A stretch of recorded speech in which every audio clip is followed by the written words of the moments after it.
Okay, hello everybody. Welcome to Korean Atlanta Mentorship here with another Velocity Banking review on a beautiful Monday. Think of this as your Monday morning stimulant, your Monday morning cup of coffee, and you may possibly have joined a brainwashing cult, aka the Velocity Banking cult, aka we're going to brainwash ourselves to be debt free. Wouldn't it have been nice to join that kind of cult when you were young? And not follow the typical path of studying hard, going to college, being in debt, and then freaking out on TikTok because that's that's what it seems like happens a lot these days, where you know people make poor decisions instead of just kind of doing a little bit of reflection and saying maybe I shouldn't have done that. It's just freaking out on TikTok, and it's kind of sad. Anyways, all right, so let's go ahead and get started with our little Monday morning stimulant. And hopefully, yesterday you did not feel the Sunday scaries, which is you feeling the anxiety and dread of going to work on Monday, right? You feel it on Sunday. You know that Monday morning is going to come and you got to go to work. And then you feel anxious. That's what the Sunday scaries are. Okay. And we're not going to feel that today. No Sunday scaries. So we're going to relieve our stress, relieve our anxiety, stimulate our minds by paying off debt. And we just do that over and over again. This is our Monday morning coffee, folks. And I might do this every single day. I don't know. All right. So, how to get started was Velocity Banking. Velocity Banking is a debt payoff strategy where you throw all of your money into debt with the help of something called the line of credit. Throw all of your money into debt. Now, you could see in this situation, we make good money, but we're a little bit over. Why are we in the negative? Okay, negative savings, negative $98. Well, you got 10 credit cards, right? So 1, 2, 3, 4, 5, 6, 7, 8, 9, 10 credit cards. You got lots of debt and auto loan, student loan, and mortgage. You need a student loan, $200,000. Now, at least we got a pretty relatively cheap mortgage but for the amount of income that we have, and our personal expenses that we have to pay for every single month. That is not debt, right? We just kind of clump up together in just kind of like a general average. Of course, this can fluctuate month to month, but we'll just say $3,000 a month. All right. So now we figure out all our expenses. We kind of have to figure out what's going on here. Negative $98. How do we get here? Right. And if you ask the average person, like, hey, let's say you make this good money and you have all these expenses, and then you have all this debt, and this is, I think, $167,000 of credit card debt. And in fact, let me just do a tally of the balance: 5, 8, 15, 27, 37, 10, 35, 12, 15. Let me go ahead and sum it up. That's going to be $164,000 of debt or credit card debt. On top of that, we got the auto loan, student loan, and mortgage. So if you have 10 credit cards and you're negative $98 in the hole every month, negative cash flow, do you need to make more money to get out of this hole? And most people would be like, yeah, you definitely need to make more money, right? And what we're going to show is that we don't necessarily need to make more money as long as we have the foundation. So in this velocity banking side, what we do is we copy and paste the income and the expenses. But here's the first trick to doing velocity banking is getting in your head that you're not going to save money. Okay. So obviously, negative 98 is worse than zero. But a lot of times, if you show, like, oh, if you save $100 versus saving zero, what's better? Most people say saving $100 because that's how traditional banking works. You get paid, and then you pay your bills, including all your debts, and whatever leftover goes in savings. Whereas with velocity banking, you're dumping all of your money into debt, all of it. Okay, all of it. So if you take a look here, okay, take a look here. This is my checking account. And so if money comes in, it just doesn't stay there, right? See, the way that traditional banking works is it encourages your money to stay in the checking or savings, right? Whereas when we do velocity banking, when we get paid, we just pay it all into debt, right? We just paid all into debt, all of it. This is why we don't save money. And what we're going to do is we're going to increase this number called cash flow by consolidating some debts and moving into something called a line of credit. So what's a line of credit? All it is a financial tool where you could borrow money, pay it back, and use it over and over again. So this is my $373,500 home equity line of credit, which means I could click a button on the bank's website and they'll dump up to $373,000, $373,500, no questions asked at a 7.5%, no, 8.5% interest rate. Okay. And so credit cards are a line of credit because you swipe, you pay it back, and then you do it over and over again. And the only difference between someone who does and does not do velocity banking is what's your main operating account. So you're with velocity banking, you're just using your line of credit as your main operating account, whereas with traditional banking, it's your checking account, right? That's your main operating account. And so if you take a look here, right?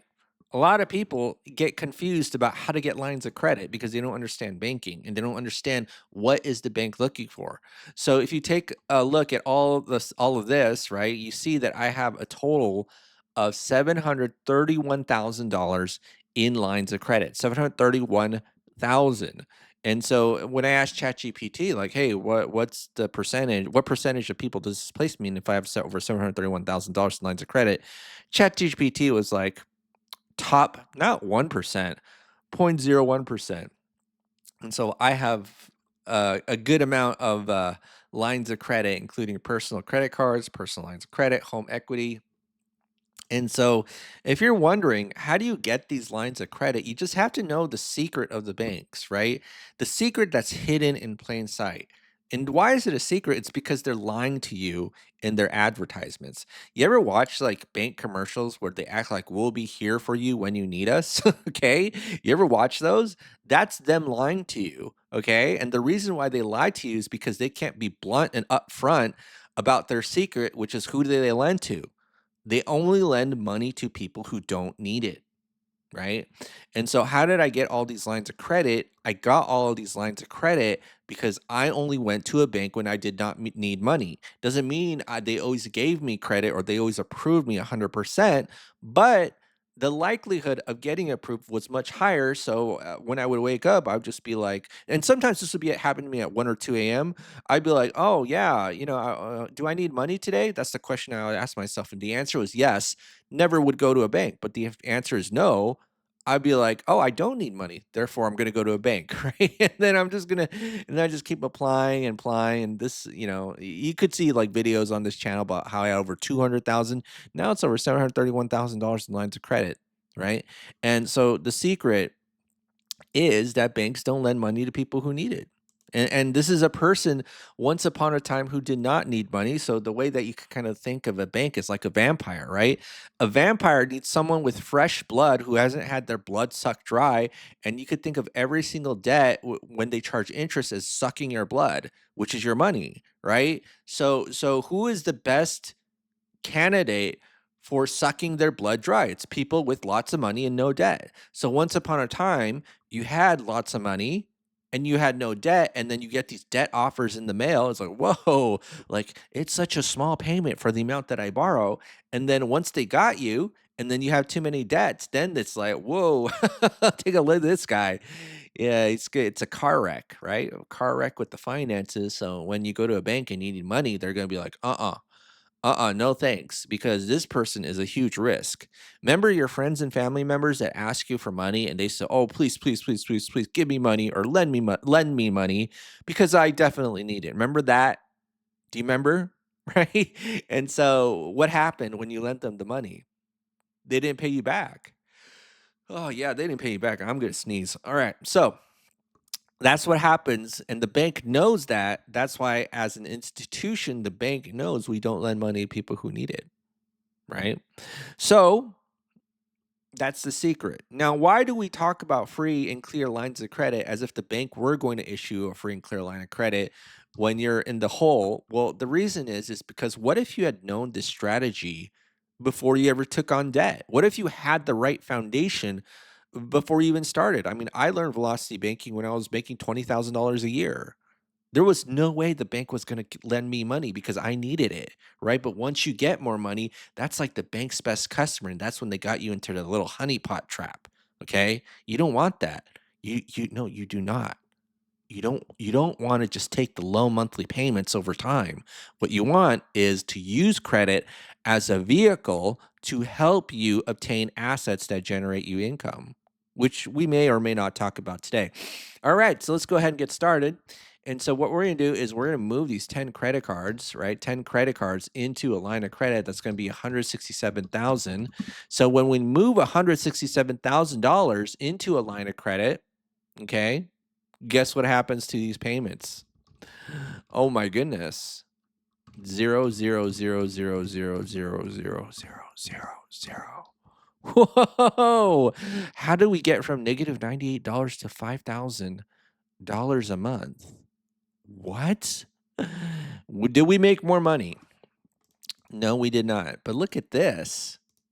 Like, have you ever seen this? Such a dramatic increase without making more money. It's because we just redirected the flow of money. And then we just do two things. Number one was to put our entire paycheck into the line of credit and then take our expenses out and then rinse and repeat over and over again. Right. So after every month, the balance of the line of credit should go down about 5,000 minus some interest that you pay for using the line. So let's go ahead and do this, right? And then we're going to do the formula, which is G2 plus H2 minus our cash flow. So to get the next month's balance, add the previous month's balance and interest minus our cash flow. And then what we're going to do is take the average daily balance, the average, multiply it by the interest rate, and then divide by 12. Okay. Whoa, I think I screwed up here. Wait a minute. Why is it 1 penny? Oh, you know what? I did count rather than average. My bad. It's got to be average daily balance, not count. Average. All right. Okay. And then we're going to copy and paste, and copy and paste, right? Copy and paste. Okay. And then here in 38 months, we see that after a little bit over 3 years, credit card debt, poof, right? Because think about it, we literally start at negative $98 where we're sweating balls. We're literally sweating balls. And then now we're just, it's like, oh, okay, yeah, I got $167,000 of credit card debt. Yeah, I guess I just got to be a little bit patient, but at least like I'm not, I'm not in the negative, right? So this is the financial car crash that we got into. And the sad part is a lot of people, they don't try to learn this stuff until it's too late. Kind of like getting car insurance after you crash a car without car insurance. You don't want to ever do that. You want to learn how to drive before you get into the car and get some car insurance. But a lot of people can't do that when it comes to their finances. I don't know why. All right, so it's $167,000, so 167K, and then how many months? This is going to be, I think it was 38 months, right? 38 months. 38 months. All right, so 38 months, and then we got this right here, and then I'll be like 38 months. Okay, and I'm going to copy and paste here about our milestone. And then now we got these 3 loans. So maybe as a doctor with a $200,000 student loan, we decide we'll be modest with the car and the house, right? And I know what some of you are thinking. You're like, well, 3%, that's not realistic in today's world anymore. I get it, but but a lot of people have these 3% mortgages, and a lot of people are afraid to use a line of credit on a 3% mortgage, right? But let's go ahead and go here and type in 38 months so we can find out what the balances of the other debts are. And what's the easiest way to know which debts to pay off, right? So I like to use a cash flow index because let's say, and I actually didn't like using this until someone sent me a spreadsheet of 22 debts, and I forgot what was the leftovers. I think it was like $50, right? And I was like so like overwhelmed. Like, how do I know which debts to pay off? Oh, cash flow index. So when it's 3 debts, it's kind of not you might think, oh, what's the big deal about this? But when you deal with 22, it's like, oh, this makes debt payoff so much easier, right? So it basically, think of this as a ranking system of knowing which debts to pay, and it's the balance divided by the payment, right? And so what we're going to do is we're going to move the debt into the line of credit. Okay. And then here, it's going to be plus 8516.24. So that's the balance of the auto loan, right? So it's now going to be 0. Okay, $5,000. This is going to be our new cash flow. So it's going to be 5413.02, right? Did I do this right? Holy balls. Okay. So I paid off the car in 1 month. Okay. Okay. So 39 months is when that car is paid off. Interesting. All right. So now, see this. Okay. So now this is going to be 38 plus, no, 167 plus 22. This is going to be 189K. And then this is going to be 39 months. Wow, that was quick. But that's what happens when we're a doctor. All right, so now the next one is a student loan and the mortgage. So I'm going to just do this and put this 0 right here. And then now what's next? It's 39, and so we have the more student loan and you know what? Like if we're a doctor, let's actually do this. How do doctors feel about their student loans, right? Significant student loan burdens, concerns, and stress. Oh, 264,000 is the average these days, right? At the same time, I recognize that medical loans really cripple people mentally. Uh-oh. You don't want to go to a doctor and have them feel like they're crippled mentally, okay? You don't want that. All right, so let's go ahead and get started and just move this loan into the line of credit. And we're going to just do this right here, okay? And let's do Control V. And then this is going to be plus 149,561.72. All right, so now we should get an extra cash flow right here of $2,000. This is now 0, right? So now what's our cash flow? It is, let me zoom out, $7,000. Whoa! All right, this is amazing, I think. All right, so let me just do this. And all right, so minus 7735.19. So that's our new cash flow. And let's go ahead and copy and paste. And then we see in 60 months that student loans paid off, right? So no need to really care about the medical debt. Well, actually, you kind of do, but if you're making that income, don't rely on the government to solve your problems, right? Because a lot of people, what they do is, and Dave Ramsey talks about this all the time, where it's like they thought everybody was calling, well, the last administration says they're going to do something about the student loan debt or to forgive it. And here's the thing: would you get rid of your number one asset if people asked you to? Most people wouldn't. And what's the federal government's number one asset? Student loans, right? So call me a conspiracy theorist, but they're kind of like the government is kind of like the bank and telling you what you want to hear and then doing the opposite. It's like telling you in the advertising, we're here for you when you need us, and then only lending money to people who need it, right? Am I right? Wink, wink. All right, so let's go ahead and see. This is going to be 60 months, okay? And then in 60 months, this is all paid off. So 60 months, and then it's going to be 389K. All right, so now this is a $300,000 mortgage. And so it's going to be 50 months. And then now we have $272,000 in our balance. Now, I know a lot of people thinking like, hey, what's the big deal of paying off your mortgage, right?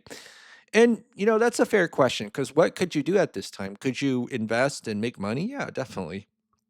I mean, there's lots of money making opportunities if you understand where it is. And sometimes you might have to take chances. Like, I have a single family home in like the east of Metro Atlanta in a destination that's not like worldwide famous, right? In fact, it's just kind of it feels like a plain town, but I have a 2-acre farm there, even though I'm not growing any crops.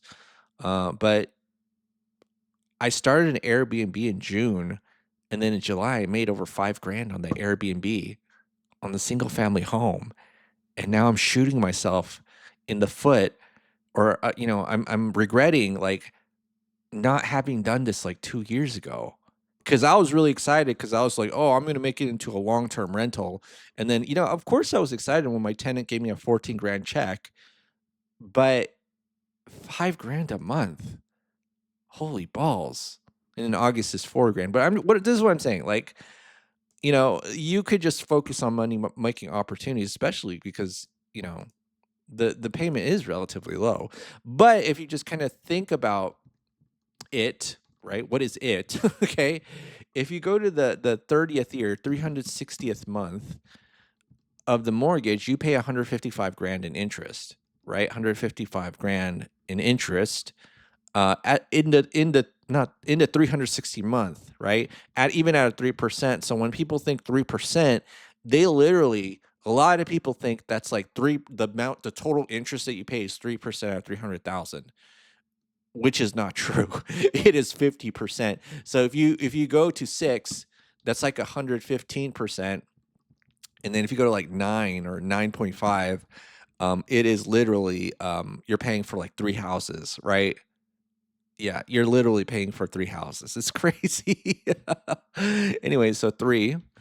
And so what we want to do is we make sure at the end we don't pay the 50% interest. So the easiest way is let's just pay off the mortgage, right? We only paid about 35 grand in interest, and we have a $272,000 balance left. And there's really 2 ways you can pay for this. Now, a lot of people hesitate using a line of credit because it could be 7 to 10% interest. But I could show you that even using a 30% interest credit card is relatively safe. I say relatively. If you pay directly, it's 0% money, so you're probably going to save the most with the 0% if you pay directly. So there's no need for you to use a line of credit, right? Like, it's not like the difference between using a line of credit versus directly paying, like, those aren't really what matters, okay? Like, what really matters is if you pay off the debt in the correct order. That's really the most important thing. If you don't pay off the debt in the correct order, or you do something stupid like move a mortgage into a line of credit, like the entire thing, and there's a huge interest rate difference, that's more what you have to be concerned about. All right, so we're gonna do, just to show you that line of credit can still be used in the mortgage, right? Is do something called chunking. Move a piece of the loan into the line of credit. And so what we're gonna do is, did I put in the right information? So no, I don't think I did. Okay, so this is from an old demonstration that I did. All right, so original balance is 300,000, so 300,000. What is the current balance? The current balance is what is the current balance? 272,617.82. 272,617.82. And then what's the payment amount, which is 1,264.81. And then the interest rate is 3%. And then what's our income? It's a huge and bigly income, $12,000. And then the living expenses is it's $3,000 a month. So you put in everything except for the loan you're trying to pay off, right? And then one of the things I'll show is, even if we use a 30% credit card, not sure why you do that, but even if you did, we're good. 2.8 years and 17 grand of interest. Now, if we do a 7.5% home equity line of credit, right? So you see, you only pay about 5 grand less. So, a lot of times people freak out like, oh, interest rate, interest rate, interest rate. Yeah, kind of, but not really. I mean, you could argue like, hey, why don't you do this with a 30% credit card? Because if you're swiping 12 grand and get rid of the 12 grand relatively easily, they're going to give you a huge credit limit. They're going to see that and be like, whoa, when you apply for that credit limit increase, they're going to almost 100% almost going to give it to you, right? So there's a saying that the best credit decision is not the best financial decision. Give a couple bucks to the bank so that you have more access to money. Okay, a lot of people don't think about it that way, right? I don't want to pay the bank, let's say $150,000 of interest, or more than 100,000, but I might give them 17 grand so that maybe my $10,000 credit card could turn to 50,000, right?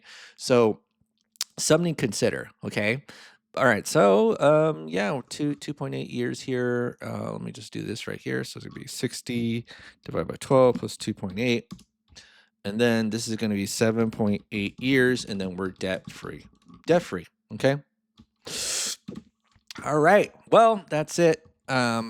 This is Korean Atlanta Mentorship, aka the GOAT, the greatest of all time when it comes to debt payoff.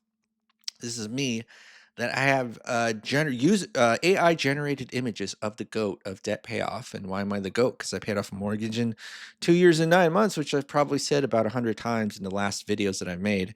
And can you believe it? We're already at 1,100 videos. Yeah, I'm not. I was so surprised when I found that out. We'll get to 2,000 pretty easily, and then we'll get to 10,000, and then you know what they say when you get to 10,000 videos. You know what they say, right? You're at 10,000 videos. That's all they say. Okay. So, okay. Have a great day, everybody. And what's the phrase for today? So you let me know you watched to the end of the video. What's the secret code? Let me think. Okay. So if you want to let me know you watched to the end of this video, just type in the comment box below. I did not have the Sunday scaries because my debt is paid off, right? Because that's what happens, you know? You go to work. A lot of times people have to go to work because they have the debt. But when you go to work and no debt, then it feels like you're doing the employer a favor, right? It's the power dynamic has shifted, and you're doing them a favor, and then you can leave whenever you want because your debt is paid off, and hopefully you have some income generating assets. All right, so have a great day, everybody, and I'll see you on the next video. This is the GOAT of debt payoff, Karina Anta Mentorship. Have a great day.